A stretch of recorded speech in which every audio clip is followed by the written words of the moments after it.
BJP 400 पार नहीं पहुंच पाई, 240 पर सीमित रह गई। एनडीए बनाना पड़ा, एनडीए को सत्ता में लाना पड़ा। तो उसने तय किया कि 3 पोस्ट कम से कम की पोस्ट हम रखें और इससे मैसेज ये देंगे कि भाजपा की ही सरकार है। और प्रधानमंत्री, गृह मंत्री, स्पीकर, तीनों पोस्ट पर उसने स्टिक किया और ओम बिरला जी का प्रस्ताव आया और सदन में बहुमत से वो पारित हुआ। तो ये खैर एनडीए के लोगों का काम है कि वे इस बात को समझते हैं कि नहीं समझते हैं, भाजपा का ही सीधा सीधी डिक्टेशन चलेगा या वो इसमें कुछ।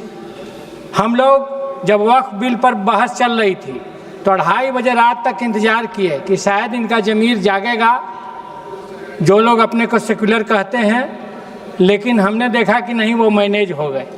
तो खैर ये उनका मामला है, वो अपना समझें। लेकिन हम ये ज़रूर समझते हैं कि जो बहस सेक्युलरिज्म से चली, speaker custodian of the house ही नहीं है, स्पीकर कॉन्स्टिट्यूशन का भी कस्टोडियन है।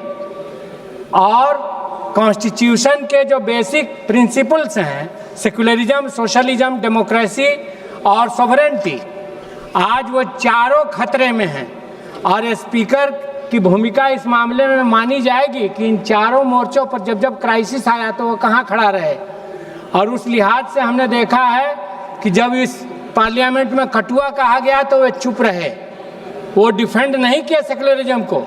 और इसी तरह से अन्य मामलों में भी वो खड़ा नहीं रहे। वो बराबर एक बात कहते हैं कि हाउस की गरिमा को बरकरार रखना होगा, हाउस की गरिमा का ख्याल रखिए।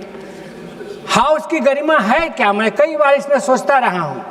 तो असल में देश के लोगों में जो ये आस्था है पार्लियामेंट के प्रति कि पार्लियामेंट में कोई मामला उठ जाएगा, कोई सांसद उठा देगा तो इस पर कुछ ना कुछ कार्रवाई हो जाएगी।